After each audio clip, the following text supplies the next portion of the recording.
The massive alien ship appeared in Earth's orbit without warning. Its dark metal hull blocked out the sun over 3 major cities.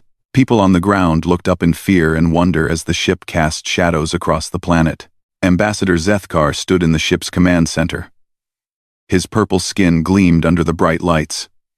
4 arms moved quickly across control panels, while his 3 eyes studied the blue planet below.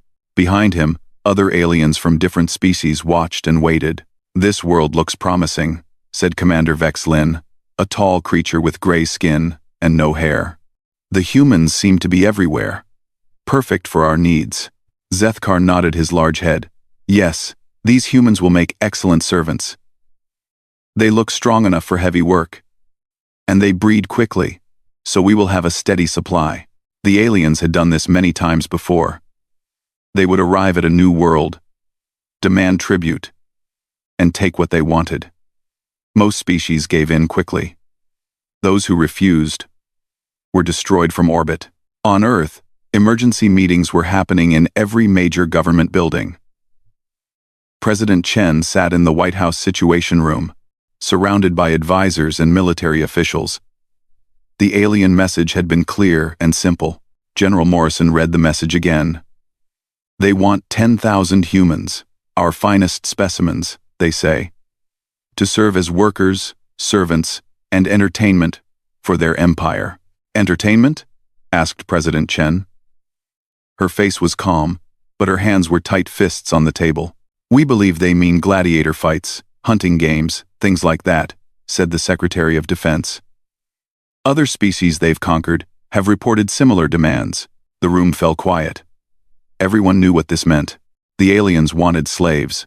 "What about our military?" asked the president. "Can we fight them?" General Morrison shook his head. "Their ship has weapons we've never seen before. Our satellites detected energy readings that could glass entire continents. We have nuclear weapons, but their shields would probably stop them." President Chen stood up and walked to the window. She could see the alien ship in the distance, dark against the blue sky. "How long do we have?" 72 hours, said the general. "After that, they start bombing cities." Meanwhile, on the alien ship, Zethkar was explaining the process to the other alien leaders. The Galactic Conclave had 12 member species, and each wanted their share of human slaves. "We have done this 47 times, Zethkar said. "The pattern is always the same. First, we demand tribute.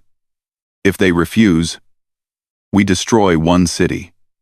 Then they always give us what we want." The other aliens nodded.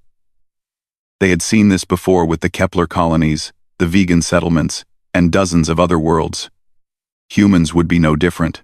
"These humans seem primitive," said Minister Colfax, an insect-like creature with 6 arms.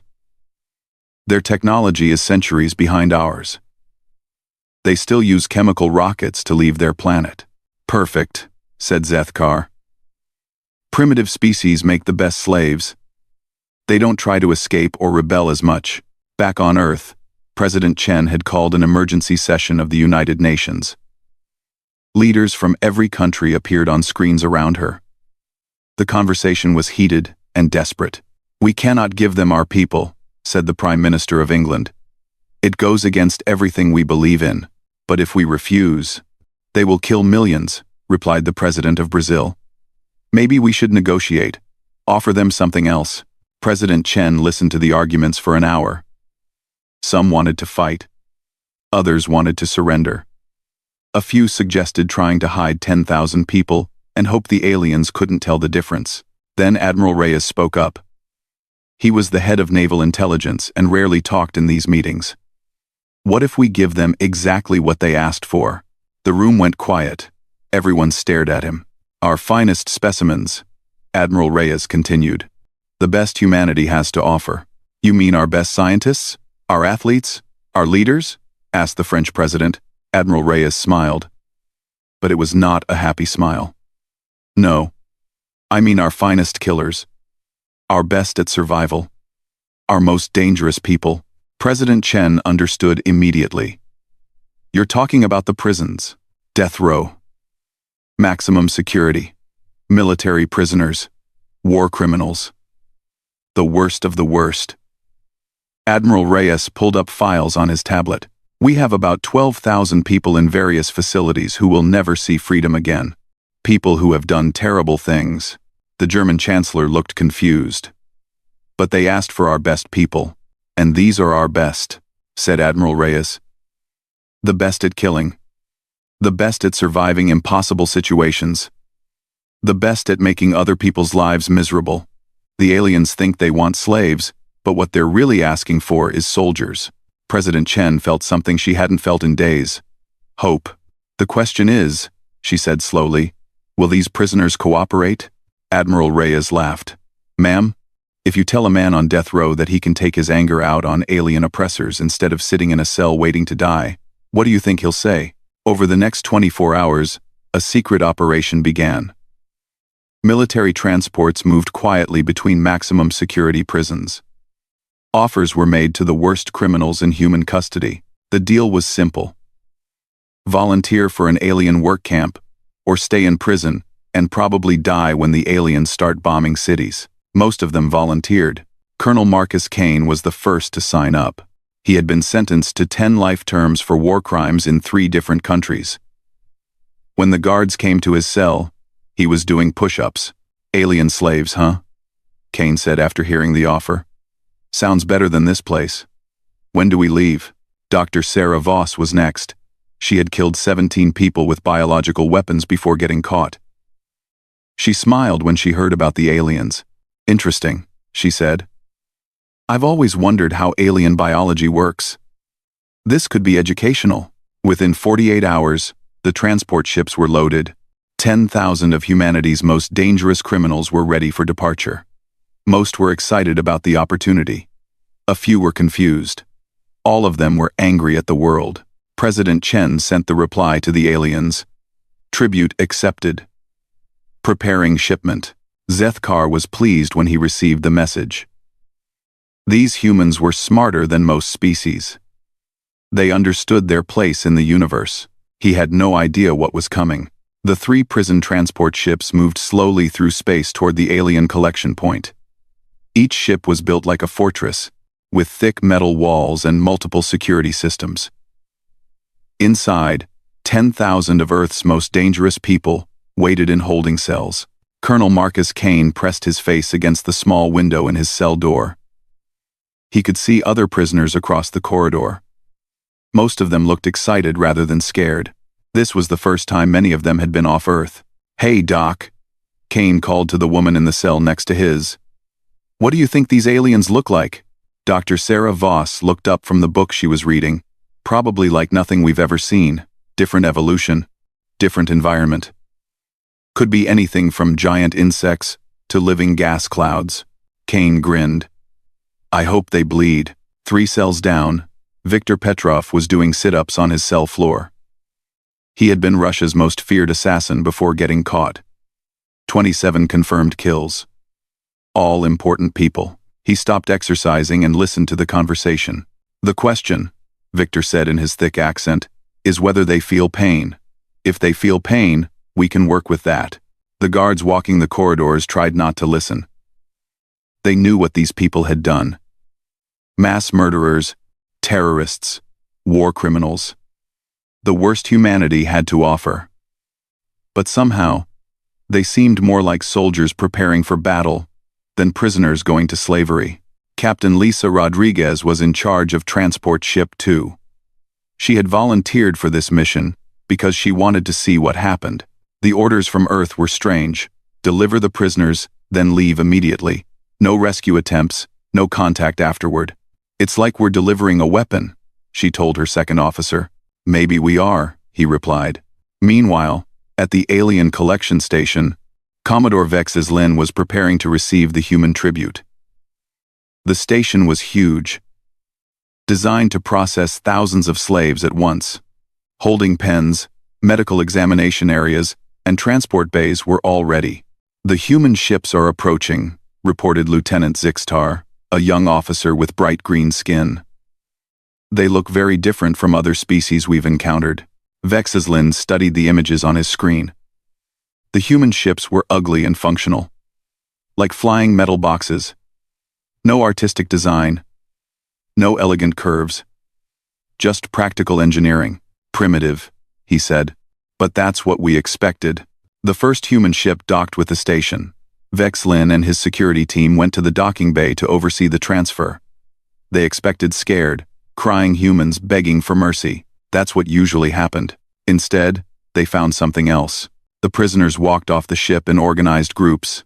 They moved like soldiers, not slaves. Each group had a leader who gave quiet orders to the others. When they saw the aliens, they didn't scream or run. They studied them like predators looking at prey. Kane was in the first group. When he saw Vexlin's 4 arms and gray skin, he smiled. "Well, hello there," Kane said cheerfully. "You must be our new boss." Vexlin was confused. Most slaves were terrified when they first saw aliens. This human seemed almost happy. "You will be quiet," Vexlin ordered. "You are property now." Kane's smile got wider. "Yes, sir, boss. Whatever you say."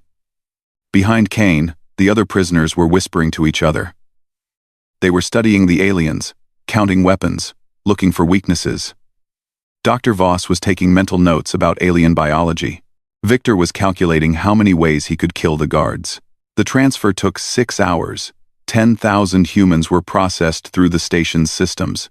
Each was given a basic medical scan, a slave collar that would track their location, and a work assignment. The aliens didn't notice several important things. They didn't notice that many of the humans had hidden weapons made from pieces of the transport ships. They didn't notice that the prisoners were communicating with hand signals they had learned in Earth's prisons. And they didn't notice that some of the humans were memorizing the layout of the station. "These humans seem more aggressive than usual," Lieutenant Zixtar mentioned to Vexlin. "All primitives are aggressive at first," Vexlin replied. "They'll learn to behave once they understand their situation." The aliens divided the humans into groups based on their apparent physical abilities. The strongest were marked for mining operations. The smaller ones were assigned to factory work. A few who seemed intelligent were marked for technical assistance. Kane was assigned to a mining operation on Vexlin's home planet. As they loaded his group onto a transport ship, he looked around at his fellow prisoners. He recognized several faces. Rodriguez, the bomb maker. Chen, the smuggler. Washington, the gang leader. All dangerous people. "Boys and girls," Kane said quietly. "I think we're about to have some fun." Dr. Voss was assigned to a research facility on another planet. The aliens thought her medical knowledge might be useful. They had no idea she was thinking about how to create biological weapons using alien materials. Victor was sent to a luxury world where he would serve wealthy alien families. The aliens thought his smaller size would make him good for household work. They didn't know he had killed 3 men with a soup spoon. As the human transport ships left the collection station, Captain Rodriguez sent her final report to Earth. "Delivery complete. Prisoners have been transferred to alien custody. May God help them all." But she wasn't talking about the prisoners. On 12 different alien worlds, the human prisoners were being settled into their new lives. They were given basic housing, work assignments, and simple rules to follow. The aliens expected them to be grateful for not being killed. Instead, the humans began to plan. In the mining camps, Kane was organizing the other prisoners into military units. Each man had a job, gathering intelligence, making weapons, or identifying targets. They worked their assigned shifts, but spent their free time preparing for war. In the research facilities, Dr. Voss was learning everything she could about alien technology and biology. She volunteered for extra work, asking intelligent questions, and appearing eager to help. The aliens were pleased with her cooperation. They didn't realize she was looking for weaknesses. In the luxury homes, Victor and others like him were studying their alien masters. They learned daily routines, security procedures, and family relationships. They acted like perfect servants while planning perfect murders. The aliens noticed that the humans worked harder than expected. They were stronger than most tribute species, and seemed to learn quickly. Several alien officials congratulated themselves on getting such a good batch of slaves. "These humans show promise," Zethkar told the other conclave leaders in their weekly meeting. "They adapt well to alien environments, and follow orders without too much resistance. Excellent, replied Minister Colthax. Perhaps we should request more of them. Their planet seemed to have billions to choose from. They had no idea that in quiet corners of 12 different worlds, 10,000 of humanity's most dangerous people were preparing to remind the galaxy why humans had invented the concept of total war. The countdown to chaos had begun. The first sign of trouble came from Mining Station 7 on the planet Kethmore. It started as a simple equipment malfunction report. The mining laser had stopped working, and the alien supervisors needed human workers to fix it manually. Supervisor Grelpak wasn't worried. He had 30 human slaves working the deep mines, and they had been surprisingly helpful for the past 2 weeks. Unlike other tribute species, these humans learned quickly and worked without complaining. Human Kane, Grelpak called. Take your repair team to level 7. Fix the mining laser. Kane nodded respectfully. Yes, sir. Right away, sir. Grelpak watched Kane gather 5 other humans and head toward the elevator. The supervisor felt pleased with himself. These humans were much easier to control than the last batch of slaves from the Centauri system. What Grelpak didn't know was that Kane and his team had disabled the mining laser themselves. They needed access to level 7 for their real mission. The elevator descended into the deep mines. When the doors opened, Kane's team spread out quickly. They had memorized the layout during their first week. Rodriguez went to the power junction. Chen headed to the communication array. Washington took position near the armory. Remember, Kane whispered. We need those weapons. But we also need to send a message. Make it look like an accident at first. 20 minutes later, an explosion rocked the mining station. The blast came from level 7, right where the repair team had gone to work. Emergency alarms screamed throughout the facility. Grelpak rushed to the elevator, but it wasn't working. The explosion had damaged the power systems. He tried to contact the human repair team on his communication device, but got only static. It took 3 hours for alien rescue teams to reach level 7. When they got there, they found the mining laser completely destroyed. The storage area had been torn open, and several weapons were missing, but there was no sign of the 6 humans. Where are the slaves? Grelpak demanded. The rescue team leader, Captain Vorthax, studied the damage. This doesn't look like an accident. Someone knew exactly where to place explosives for maximum damage. 1. Clowned. Impossible, Grelpak said. They're just primitive humans. They don't know anything about our technology. But even as he spoke, more reports were coming in. Security cameras throughout the station had been destroyed. The communication array was sending strange signals into space, and several alien guards were missing from their posts. On the other side of the galaxy, similar problems were starting on Luxury World Prime. The planet was home to the Conclave's wealthiest families, where human slaves worked as servants in magnificent mansions. Lady Zethara had been very pleased with her new human servant. Victor was small, quiet, and seemed eager to please. He cleaned her home perfectly, served her meals on time, and never spoke unless spoken to. But this morning, Lady Zethara couldn't find her husband. Victor, she called, have you seen Lord Colthes? Victor appeared from the kitchen, carrying a tea service on a silver tray. No, my lady. I have not seen him since last night. Lady Zethara frowned. Her husband never left the house without telling her. Did he have any appointments today? Ah, I believe he planned to visit his private study after breakfast, Victor said politely. Perhaps he is still there? They found Lord Colthes in his study, sitting at his desk, as if he had fallen asleep while working. Lady Zethara tried to wake him, but he didn't respond. When the medical team arrived, they discovered that Lord Colthes was dead. Heart failure, the doctor announced. Very sudden. It happens sometimes with older males of our species. Victor stood quietly in the corner, looking appropriately sad. The doctor didn't notice the tiny needle mark on Lord Colthes's neck, right behind his primary hearing organ. And Lady Zethara didn't know that Victor had been studying alien anatomy books in the mansion's library every night. Across the planet, 3 other wealthy aliens died the same way that week. All appeared to be natural deaths. The only connection was that they all had human servants who had been working in their homes. Meanwhile, at Research Station Omega, Dr. Sarah Voss was having the time of her life. The aliens had given her access to their biological laboratories, thinking she would help them develop new medicines. Instead, she was learning everything she could about alien physiology. "Dr. Voss," said Chief Researcher Yil Tax, "your work on protein synthesis has been excellent. Would you like to expand your research to genetic modification?" Voss smiled sweetly. "Oh yes, sir. I would love to learn more about alien genetics. For purely medical purposes, of course."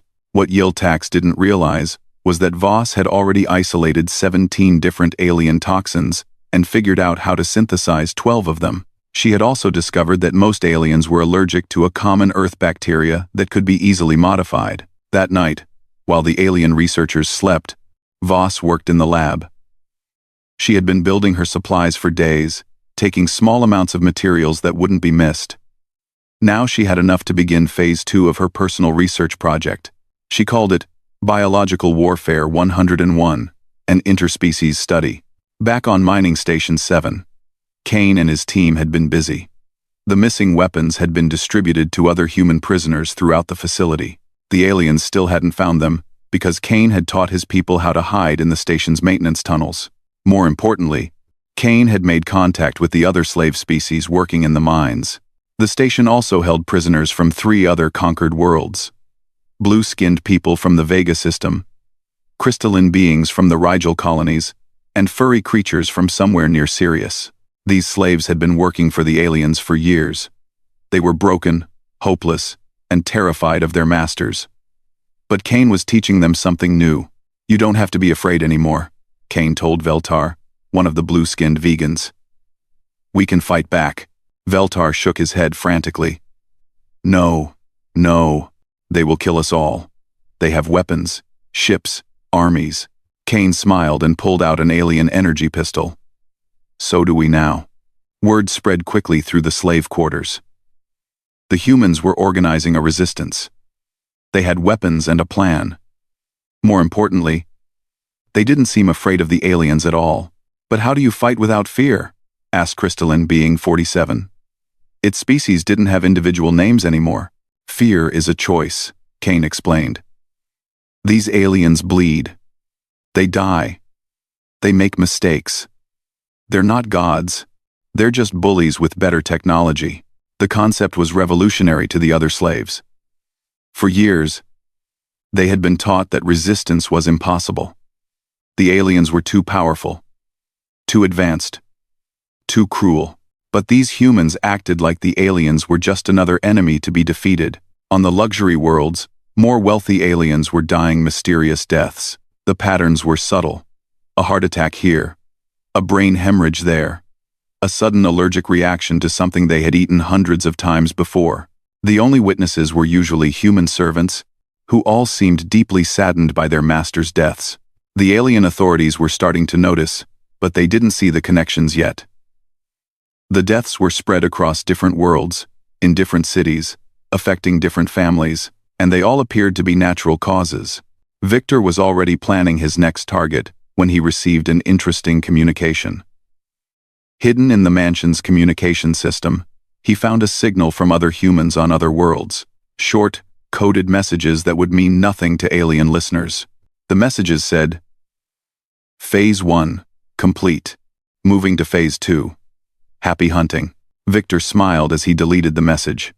He had killed 6 aliens so far, all made to look like accidents or natural causes. But Phase 2 would be different. Phase 2 would be open warfare. At Research Station Omega, Dr. Voss was ready to begin her field tests. She had developed 3 different biological agents that would affect alien nervous systems. She had also created a bacteria that would make alien food supplies toxic. The best part was that everything appeared to be an accident. Food poisoning, contaminated water supplies, equipment malfunctions that released dangerous gases. The aliens would never suspect deliberate sabotage. Voss began her work by contaminating the station's water system with a mild toxin that would cause confusion and memory loss. Nothing fatal, just enough to make the alien guards careless and forgetful. Within hours, aliens throughout the station were making mistakes, forgetting security procedures, and leaving doors unlocked. The human prisoners noticed immediately and began to take advantage. Back on Earth, Admiral Reyes was monitoring communications from around the galaxy. Most of the signals were heavily encrypted, but Earth's intelligence services were picking up fragments, reports of equipment failures on mining stations, medical emergencies on luxury worlds, communication disruptions at research facilities, all on planets where Earth had sent its tribute. Admiral Reyes smiled as he read the reports. The aliens had asked for humanity's finest specimens, and that's exactly what they had received. The finest killers, the finest survivors, the finest at turning any situation into a weapon. And this was just the beginning. Ambassador Zethkar stared at the reports coming in from across the Conclave territory. Mining stations offline. Research facilities contaminated. Government officials dead from mysterious causes. And at the center of every incident were the human slaves. This cannot be happening, Zethkar muttered as he read another report. Mining Station 7 has been completely taken over by escaped slaves. They have alien weapons and are broadcasting resistance messages to other facilities. Commander Vexes Lin entered the command center, his gray skin darker than usual with stress. Sir, we have bigger problems. The humans aren't just causing trouble themselves. They're teaching other slave species to fight back. Number 1. Zethkar's three eyes focused on Vexlin with disbelief. The other slaves have been broken for years. They're too afraid to resist. Not anymore, Vexlin said grimly. We're getting reports of coordinated uprisings on 7 different worlds. The humans are leading them. On Mining Station 7, Kane stood before a crowd of 200 slaves from 4 different species. In the 3 weeks since his escape, his small team had grown into an army. The alien guards who used to control the station were now locked in their own holding cells. Listen to me, Kane said, his voice echoing through the main mining chamber. The aliens want you to believe they're powerful because they have better technology. But technology doesn't win wars. People win wars.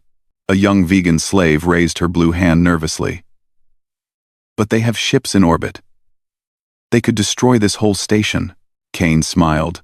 Let them try. We've taken control of the mining lasers. Those are military-grade weapons now pointed at the sky instead of the ground. Any ship that comes too close gets a very hot welcome. Rodriguez stepped forward, holding an alien communication device. Plus, we've been in contact with Earth. Help is coming. The slaves looked confused. They thought Earth was just another conquered world. Earth isn't conquered, Kane explained.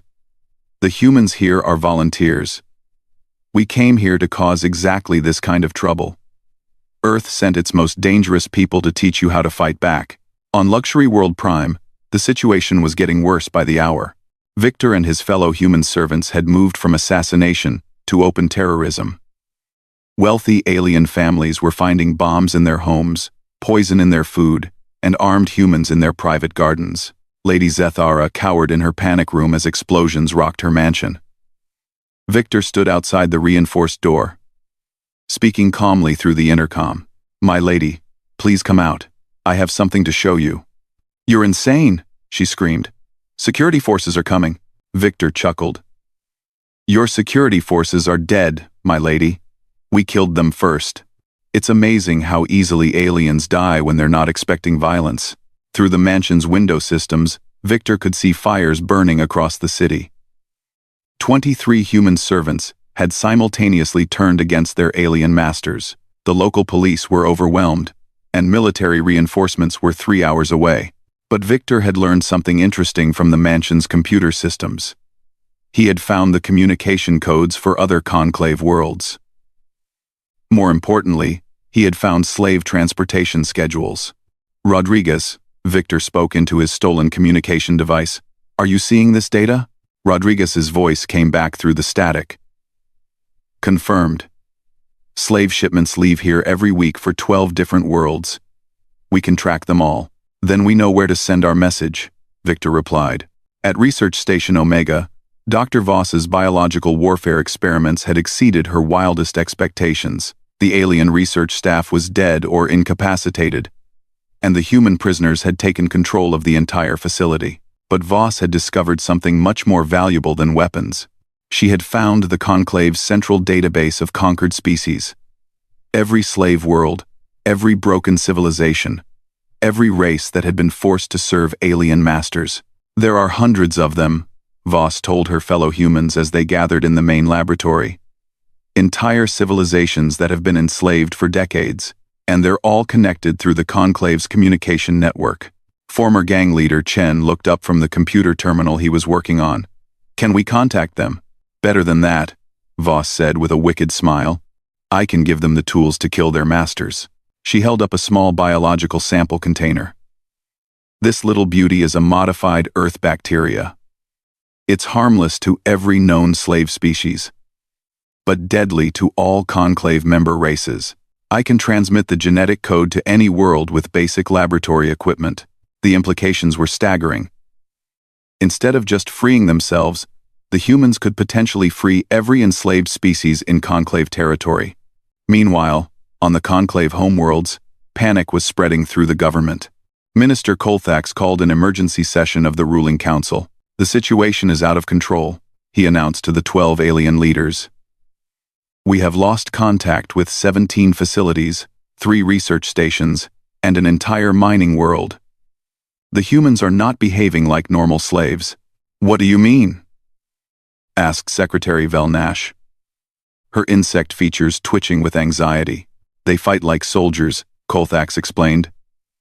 They use tactics we've never seen from tribute species. They make weapons from basic materials.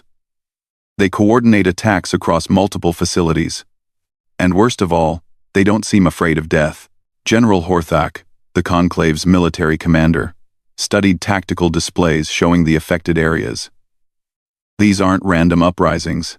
This is organized warfare. Someone trained these humans for this exact situation. Ambassador Zethkar felt a cold fear creeping up his spine. Are you suggesting that Earth planned this? I'm suggesting, General Horthak said slowly, that we may have been tricked. We asked for Earth's finest specimens. What if they gave us exactly that? Their finest warriors. The thought was terrifying. Every tribute species they had encountered was peaceful, civilized, and quickly broken by slavery. If Earth had deliberately sent soldiers instead of civilians, it changed everything. Immediate recall, Zethkar ordered. Bring military fleets to every affected world. Destroy the rebellious slaves before this spreads further. But it was already too late for that strategy. Dr. Voss had successfully transmitted her biological weapons data to 47 different slave worlds. Within hours, science facilities on those planets were producing modified bacteria, toxins, and other weapons designed specifically to kill Conclave species. Kane had established communication networks between resistance groups on dozens of worlds. Coordinated attacks were being planned using military tactics that alien forces had never encountered. Victor and his assassination teams had eliminated most of the ruling families on 5 luxury worlds, throwing entire planetary governments into chaos.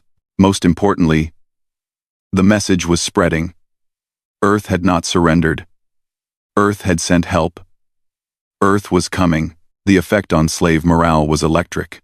Species that had been broken for generations suddenly remembered what it felt like to fight back.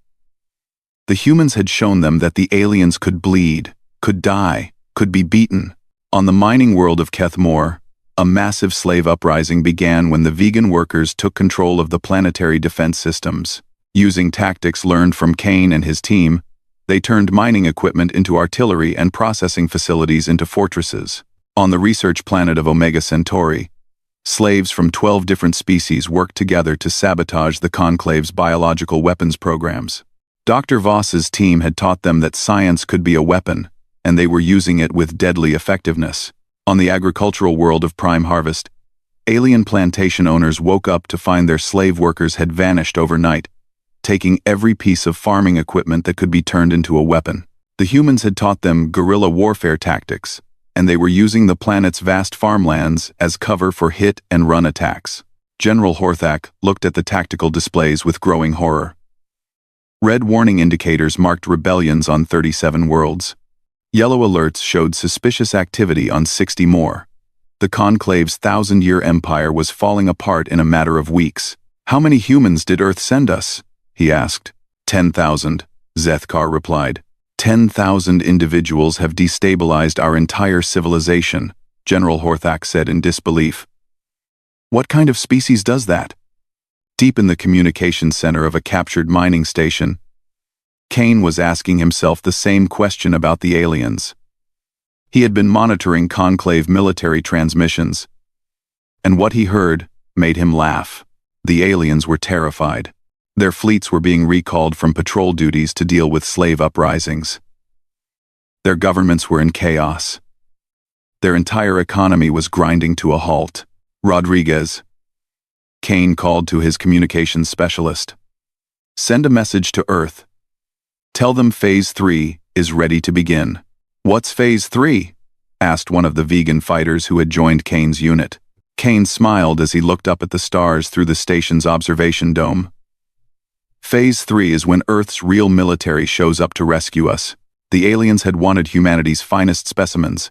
They had received soldiers, assassins, scientists, and terrorists who were turning their empire into a war zone. But the real army was still coming. 6 months after the tribute delivery, the Galactic Conclave was dying. Half their worlds were in open rebellion. Their economy was collapsing, and their military was stretched too thin to control anything. Emergency sessions of the ruling council happened every day, but no one had solutions. Ambassador Zethkar stood before the Great Assembly Hall, addressing representatives from 12 alien species. His purple skin had faded to a sickly gray from stress and lack of sleep. "The situation cannot continue," he announced to the gathered aliens. "We have lost control of 43 worlds. Our slave labor force has been completely compromised, and our military reports that the human prisoners have somehow established communication with their homeworld." Minister Colthax's insect features twitched with agitation. "How is that possible? Earth is primitive. They don't have the technology for interstellar communication." General Horthak activated the main display screen. It showed star charts with red markers indicating rebel activity. "The humans have been using our own communication networks against us. They've turned captured research stations into broadcast centers, sending intelligence data directly to Earth." The assembled aliens stared at the display in shock. The red markers covered most of Conclave territory. What had started as isolated prison breaks had become a galaxy-wide revolution. "What kind of intelligence?" asked Secretary Velnash. "Everything," General Horthak replied grimly. "Our ship designs, weapon specifications, military tactics, government structures. The humans have been systematically learning our weaknesses and sending the information home." On the captured mining station that had become his headquarters, Colonel Kane was having the time of his life. The former maximum security prisoner now commanded a rebel army of 15,000 freed slaves from 8 different species. His tactical displays showed successful operations across 43 worlds. "Rodriguez," Kane called to his communications officer. "What's our status on the Omega Centauri operation?" Rodriguez looked up from her console with a grin. "Doctor, Voss reports complete success. The biological weapons she developed have been distributed to resistance groups on 78 worlds. Alien casualties are estimated at over 2 million. Kane nodded with satisfaction. "What about Victor's assassination teams? Confirmed kills on 437 high-value targets," Rodriguez replied. "Mostly government officials and military commanders. The alien leadership structure is falling apart." Kane walked over to the main communication array and activated the galaxy-wide broadcast system. His voice would reach every world in Conclave territory, every slave colony, every resistance cell. "This is Colonel Marcus Kane, speaking for the Earth Liberation Force," he began. 6 months ago, the Galactic Conclave made a mistake. They demanded tribute from humanity. They wanted our finest specimens. Throughout the galaxy, aliens and slaves alike stopped what they were doing to listen. Kane's broadcasts had become legendary among the resistance movements. Well, they got exactly what they asked for, Kane continued. Earth's finest killers, Earth's finest survivors, Earth's finest at making bullies regret their choices. On luxury worlds, in government buildings, and in military command centers. Aliens listened with growing horror as Kane detailed the scope of the rebellion. The Conclave thought they were getting slaves, Kane said. Instead, they got teachers. We've taught your slaves that you can be beaten. We've taught them that you bleed just like everyone else. And most importantly, we've taught them that freedom is worth fighting for. Kane paused for effect, then delivered the words that would end the Galactic Conclave forever. But the best news is yet to come, he said. You see, we were never abandoned here. We were advanced scouts. And our ride home just arrived. Across the galaxy, Conclave monitoring stations detected massive energy signatures dropping out of hyperspace. The readings were unlike anything they had seen before. Hundreds of ships, each one larger than a Conclave dreadnought. Admiral Sarah Chen stood on the bridge of the EDF Vengeance, flagship of humanity's first interstellar fleet. Through the massive view screen, she could see the alien homeworld of Zethkar Prime. The planet's orbital defenses were already targeting her ships, but she wasn't worried. Admiral, reported Captain Morrison from the weapons station. All ships report ready for operation. Marine assault teams are standing by. Admiral Chen smiled. Send a message to the planetary government. Tell them, we're here to collect our citizens. Art. The message reached the Conclave Emergency Council within minutes. Zethkar read it with shaking hands. They want their people back, he told the assembly. All of them. Impossible, Minister Kolthak said. Those humans are spread across 50 worlds. Many of them are leading armed rebellions. We can't just gather them up. General Horthok was studying tactical displays of the human fleet. Sir, I recommend immediate surrender negotiations. Our military cannot fight these ships and control the rebellions at the same time. Surrender? Zethkar's voice was filled with outrage. The Conclave has never surrendered to anyone. The Conclave has never faced humans before, General Horthak replied quietly. On Mining Station 7, Kane received a direct communication from Admiral Chen. Her image appeared on his stolen alien communication system. Colonel Kane, this is Admiral Chen of the Earth Defense Force. We're here to bring you home. Kane laughed out loud. Admiral, with respect, I don't think we want to go home just yet. We're having too much fun here. Admiral Chen smiled. I thought you might say that. How would you like to expand your operation? What did you have in mind? Complete liberation of all Conclave slave worlds, full military support, and official recognition of your resistance forces as Earth military units. Kane looked around at his mixed army of humans and freed aliens. Former criminals, escaped slaves, and alien refugees who had learned to fight like humans. Admiral, I accept your offer, but I have one condition. Name it. These people fought beside us, Kane said, gesturing to his alien allies. They get the same treatment as human citizens. No exceptions. Admiral Chen nodded. Agreed. Earth's policy is simple. Anyone who fights for freedom gets freedom. The final broadcast came from Dr. Voss, transmitting from the captured research station. Her voice reached every corner of the galaxy as she revealed the truth about Earth's strategy. People of the galaxy, she began. 6 months ago, the Conclave demanded tribute from Earth. They thought they could intimidate us like they had intimidated so many others.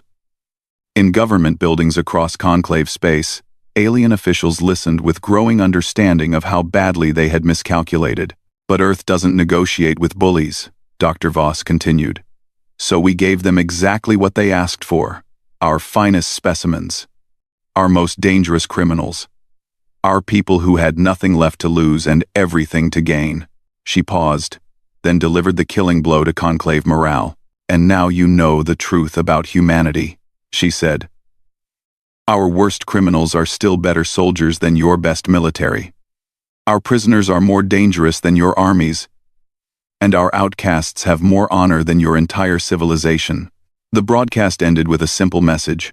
Earth is here. Surrender now. or face the consequences. The Galactic Conclave voted to dissolve itself 3 hours later. Rather than face humanity's full military might, they chose to abandon their empire and flee to the galaxy's outer rim. Some alien species tried to maintain independent governments.